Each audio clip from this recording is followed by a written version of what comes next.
Jadi memang di dalam hasanah keilmuan itu ada ilmu yang nggak bisa disampaikan, isone niku ditularkan secara ruhaniyah. Maka saya niku sering mengatakan ke anak-anak, adik-adik, makrifat itu nggak bisa diajarkan, isone ditularkan. Tidak bisa dikatakan dengan bahasa biasa, dengan bahasa predikat subjek predikat objek. Tidak bisa dikatakan dengan kata-kata biasa, tetapi itu hanya bisa digetarkan ruhnya, hanya bisa ditularkan ruhnya. Lewat apa? Itu biasanya lewat adzan. Nek aku mengatakan ilmu berlian, ilmu yang sesungguhnya, mesti aku dituduh menyembah berhala. Walastahalla rijalun muslimuna dami, lalu seseorang akan menghalalkan darahku. Dan itu ngendikane sinten? Abu Hurairah.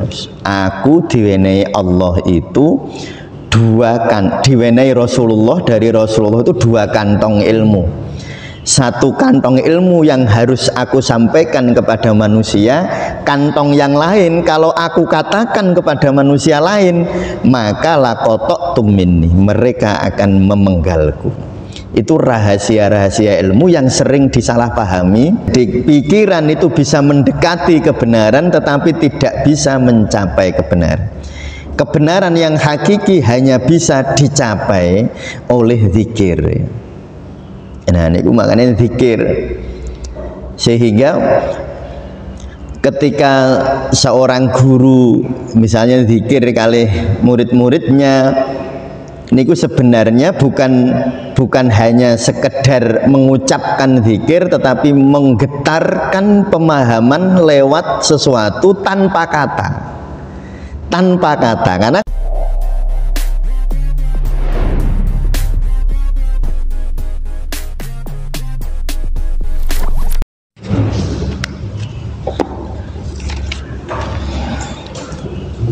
Assalamualaikum warahmatullahi wabarakatuh.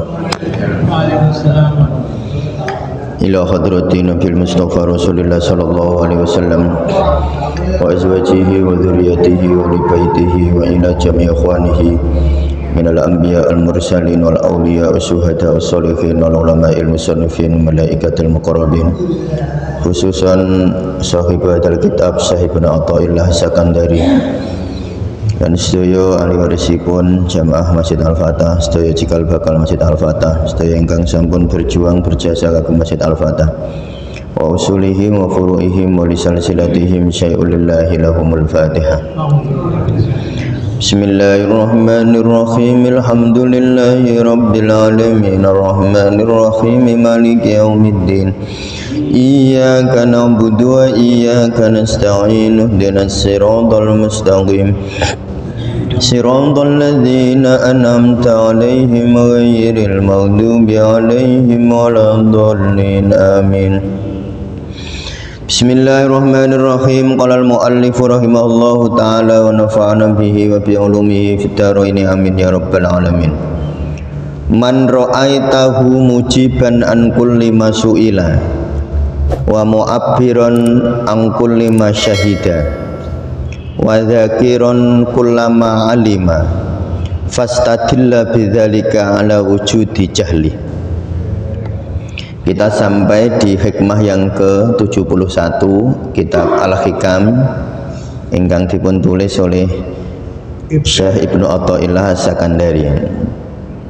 Man utawi sapane wong ra'aita kang ningali sira hu ing wong mujiban iku kok jawab an kulima saking saben-saben barang suila kang den takokake, wa mu'abbiron lan nerangake angkul lima saking saben-saben barang syahida kang ningali, wa dzakiron lan nuturake kulama alima ing saben-saben barang alima kang ngerteni, fastadilla mongko kuwi nuduhake bidzalika kelawan mengkono-mengkono jawabe iku ala wujudi jahlihi ing atase wujude budune man. Jadi kalau kita melihat ada orang jawab semua pertanyaan, jadi angger pertanyaan dijawab, angger ana wong takon tentang sesuatu dijawab, dan menceritakan yang dia lihat, angger roh apa langsung cerita wong.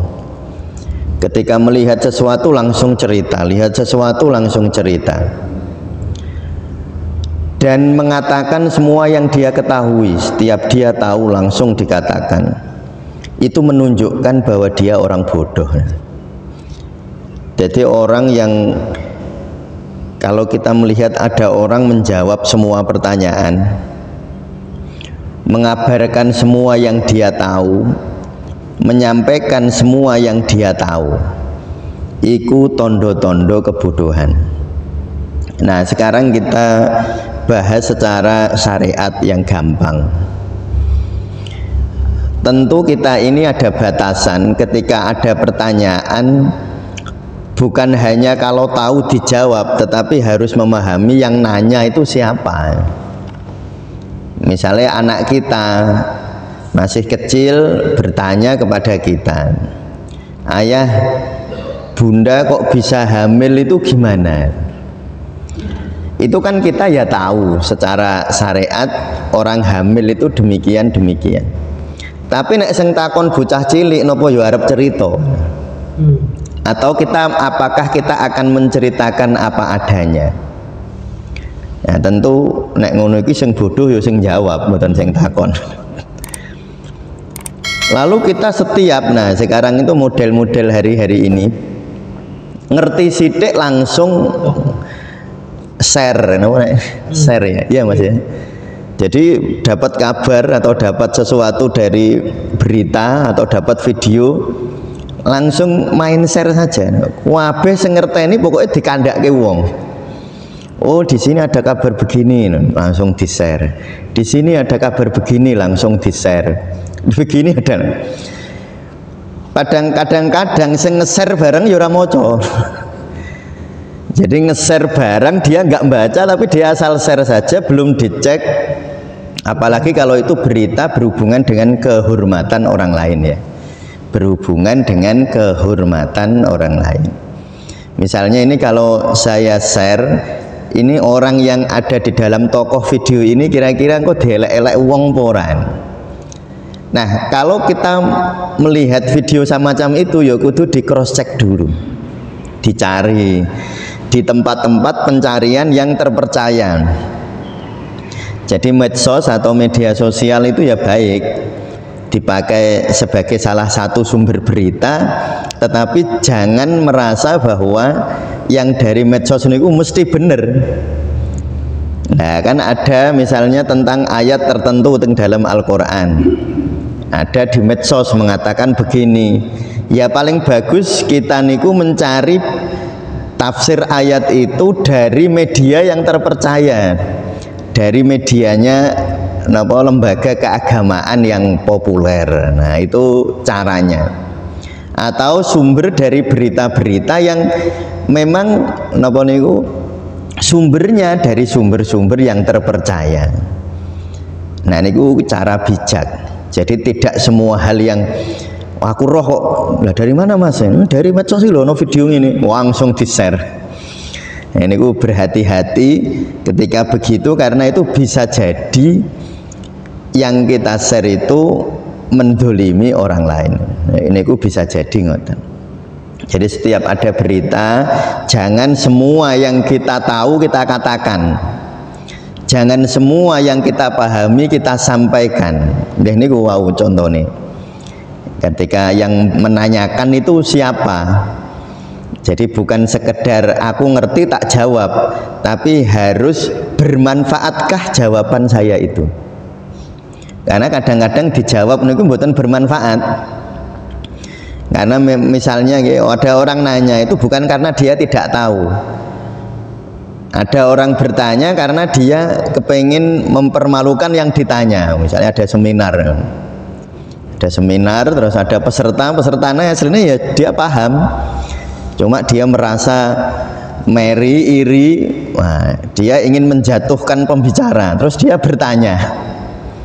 Kadang-kadang pertanyaan yang menjatuhkan. Nah itu kan, jadi tidak semua pertanyaan lalu dijawab.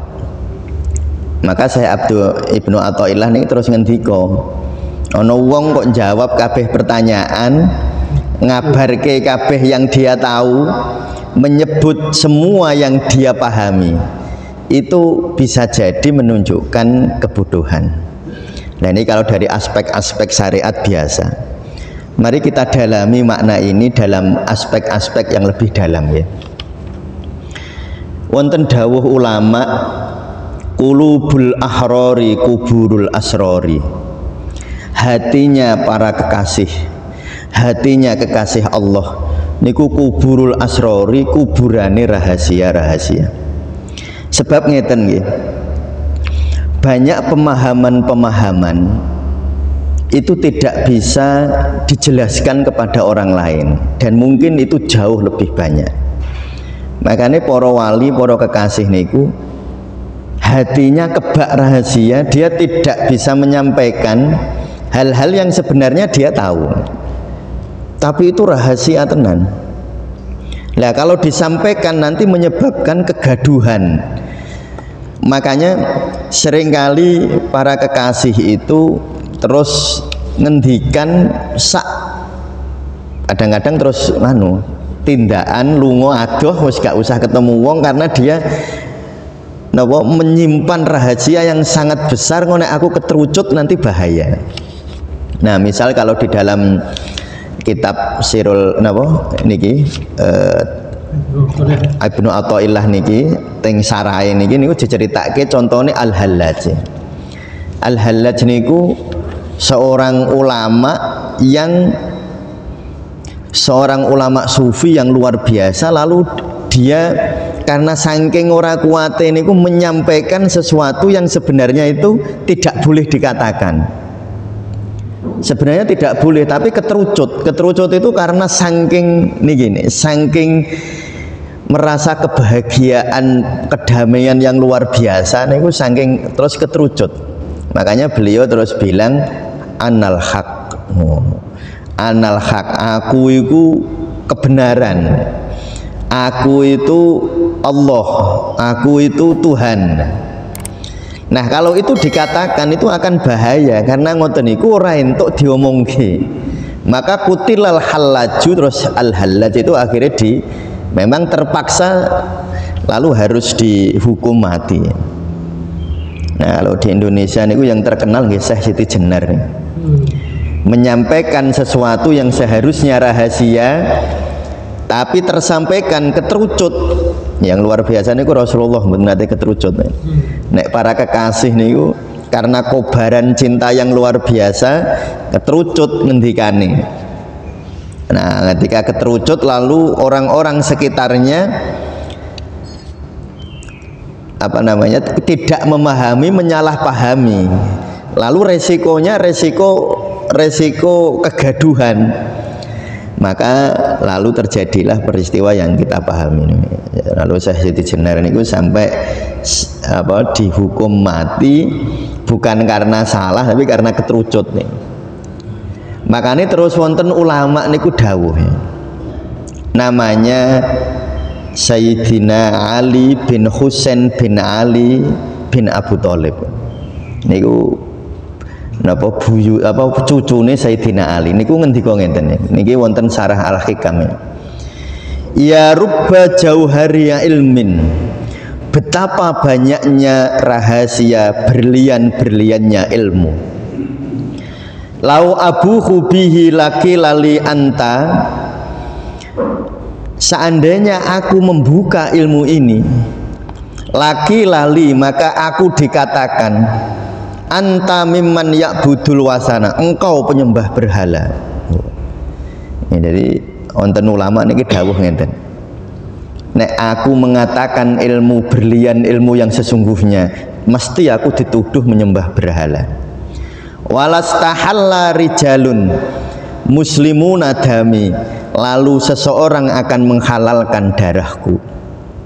Nah niku kaila yarul haqqo dzu jahlin fayaftatina, nanti akan menimbulkan banyak fitnah-fitnah yang akan menimpaku.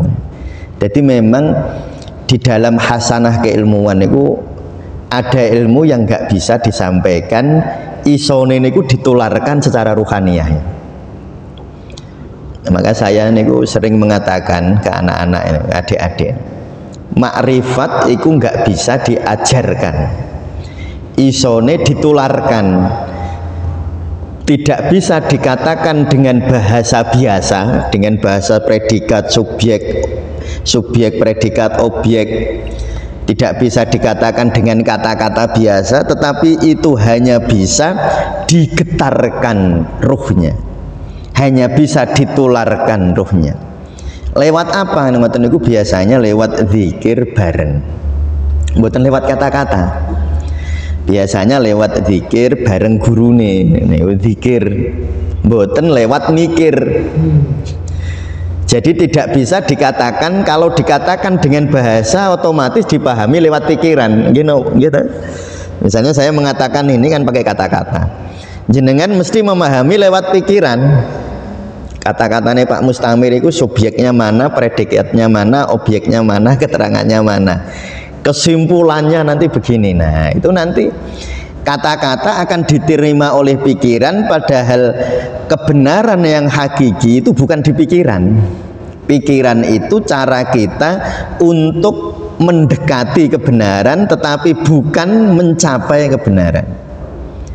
Ya, saya ulangi, jadi pikiran itu bisa mendekati kebenaran tetapi tidak bisa mencapai kebenaran. Kebenaran yang hakiki hanya bisa dicapai oleh zikir. Nah ini makanya zikir, sehingga ketika seorang guru misalnya zikir kali murid-muridnya, niku sebenarnya bukan hanya sekedar mengucapkan zikir, tetapi menggetarkan pemahaman lewat sesuatu tanpa kata, karena nah ini yang sering kali lalu ada orang merasa memahami inti dari agama, lalu kemana-mana dia mengatakan hal itu kemana-mana. Itu resiko, bahkan itu disebut oleh Syekh Ibnu Athaillah itu tondo nek bodho ini asli. Jadi kebenaran hakiki niku hanya bisa digetarkan, divibrasikan, ditularkan lewat getaran ruhaniyah, bukan lewat getaran kata-kata. Jadi kudune zikir bareng setiap hari bersama. Makanya wonten Abu Hurairah niku, ini mungkin nganu Mas, ini adik-adik ini yang kuliah di tasawuf ini mungkin jarang dengar ya kata-kata apa namanya, ungkapan-ungkapan atau makalah semacam ini. Abu Hurairah itu dawuh ngeten, Abu Hurairah niku perawi hadis paling banyak, yaitu beliau ngendikan, hafidtu min Rasulillahi sallallahu alaihi wasallam jarobaini, aku iku entuk ilmu saking Rasulullah niku 2 kantong, ada 2 kantong ilmu. Amma ahaduhuma, sing nomor 1, fabasastuhu linnas, tak sampaikan ke menungso, ke orang-orang. Nah itu yang diriwayatkan. Jadi ada 2 kantong ilmu, sebagian diriwayatkan disampaikan kepada orang-orang umum. Wa ammal akharu, 1 kantong ilmu yang lain, falau basastuhu, seandainya aku sampaikan, laqatum minni, mereka akan memenggal kepalaku. Loh, jadi ada 2 jenis ilmu. Karena memang ilmu itu tidak harus disampaikan dengan kata-kata. Ilmunya baru nyampe dengan getaran ruhaniyah. Getarannya lalu apa? Getaran cinta namanya, ya, getaran mahabbah. Makanya murid yang bisa mendapatkan getaran atau ilmu yang 1 kantong tadi niku, 1 kantong ilmu yang tidak terkatakan niku, kabelnya harus kabel cinta dulu. Atau nek cara sakniki kudu duwe internet sik, Bluetooth lah, Bluetooth yang pirsa ngene iki. Bluetooth niku kudu ana Bluetooth ini diaktifkan, Bluetooth ini diaktifkan, disampaikannya lewat sesuatu yang nggak kelihatan, bukan lewat kabel yang kelihatan, tapi lewat Bluetooth. Pokoknya angger nyedak, lalu mencintai, yo tekan. Ya, Bluetooth nih, ya. Bluetooth mau kirim data lewat Bluetooth. HP saya ini Mas Dika, Bluetoothnya dihidupkan, HP-nya Bluetooth saya hidupkan, terus saya ngirim data ke Mas Dika, nyampe ke situ. Tidak dengan sesuatu yang kelihatan sampainya ilmu itu. Niku ngantos ngendika ngoten. Nah niku ngendikane sinten? Abu Hurairah. Aku diwenehi Allah itu diwenehi Rasulullah, dari Rasulullah itu 2 kantong ilmu. 1 kantong ilmu yang harus aku sampaikan kepada manusia, kantong yang lain kalau aku katakan kepada manusia lain, maka lakotok tumini, mereka akan memenggalku. Itu rahasia-rahasia ilmu yang sering disalahpahami. Kadang-kadang yo ora salah sing salah paham, salahnya sing ngomong. Sebab ilmu itu ilmu yang seharusnya tanpa kata. Nah niku yang disimbolkan di dalam syair-syair tasawuf ya. Al-Qur'an qadim wahyu minul ya, tanpa tinulis iso diwaca, iku dawuhe guru waskita tentang cepake ing jero dodo. Jadi niku ilmu bukan di sini, tapi yang di sini. Kalau ilmu yang kata-kata, kita membaca Al-Quran, belajar tafsir, belajar fikih, niku manggone ning kene. Tempatnya di kepala, di dalam pikiran. Tetapi ilmu yang tanpa kata, tempatnya di ruang dada, syarate mahabbah. Niku Bluetooth niku lewate niku. Lewat mahabbah, lewat cinta. Yang enggak mencintai walaupun jejeran, ini podo nggawa HP ini jejeran tapi Bluetooth-nya gak diurupke, gak hidupkan, yo gak entuk datane walaupun secara fisik cedak. Tetapi walaupun jauh di sana, tetapi kok sinyalnya ono, sinyalnya ada, ya tetap nyampe. Makanya ilmu niku wonten ilmu lahiriah yang bisa dipahami lewat kata-kata, lewat ngaji ngeten iki niki. Lewat ngaji ini ngaji kata-kata, ngaji ini ya kebak omongan. Tetapi ada ilmu batin yang enggak bisa dipahami oleh dengan kata-kata. Ilmu itu hanya bisa dipahami dengan hati yang lapang, dengan hati yang cinta. Lah nikulah pentingnya mau sholawat nih. Ya, jangan mau sholawat kepada Rasulullah niku untuk apa? Kan bukan untuk memahami kata-katanya Rasulullah, tetapi untuk menyambung rasa cinta kita kepada Rasulullah. Belajar hadis niku belajar memahami kata-kata Rasulullah, tetapi membaca sejarah Rasulullah atau maulid itu menyambung cinta kepada Rasulullah untuk mendapatkan ilmu hakiki yang tidak bisa tersampaikan dengan kata-kata. Nah, ini ilmu yang justru yang sejati niku. Makanya Rasulullah dawuh, inna minal ilmi kahayatil maknuni la ya'rifuhu illal ulama'u billahi fa idza adharuhu ankarahu ahlul ghirati billah. Ilmu itu ada ilmu yang dia itu sebenarnya gudang keilmuan, inti-intine ilmu. Ora ono sing ngerti ku kecuali ulama billah. Ulama billah niku ulama sing digoleki namung Allah. Kalau ulama itu sampai menyampaikan, maka orang-orang pasti akan mengingkarinya.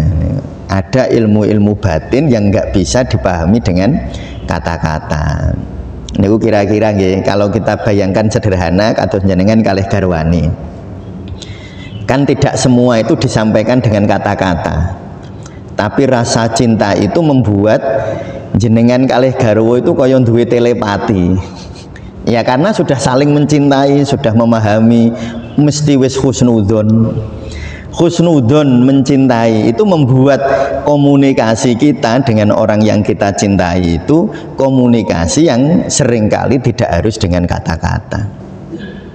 Mugi-mugi tentu ini ya karena memang nggak bisa dijelaskan dengan kata-kata, tentu tidak bisa dipahami dengan kata-kata, tidak bisa dipahami dengan pikiran, tetapi insya Allah jika hati kita penuh dengan husnudzon, penuh cinta, insya Allah kita akan dipahamkan Allah Subhanahu wa Ta'ala. Amin ya Rabbal Alamin. Maula ya salli wa sallim daiman abadan ala habibi khairil khalqi kullihim huwal habibul ladzi turja syafa'atuhum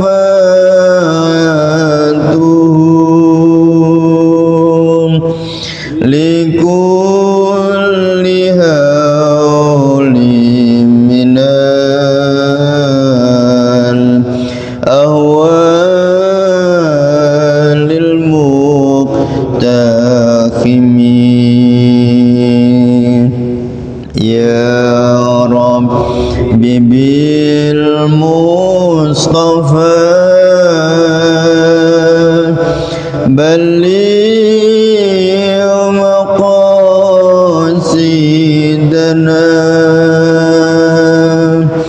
waghfir lana ma madha ya wasi'al karami. Allahumma salli wa sallim wa barik alaihi. Al-Fatihah. Bismillahirrahmanirrahim. Alhamdulillah nasta'inu ihdinas siratal mustaqim siratal ladzina an'amta 'alaihim ghairil maghdubi 'alaihim waladdallin. Amin. Assalamualaikum warahmatullahi wabarakatuh.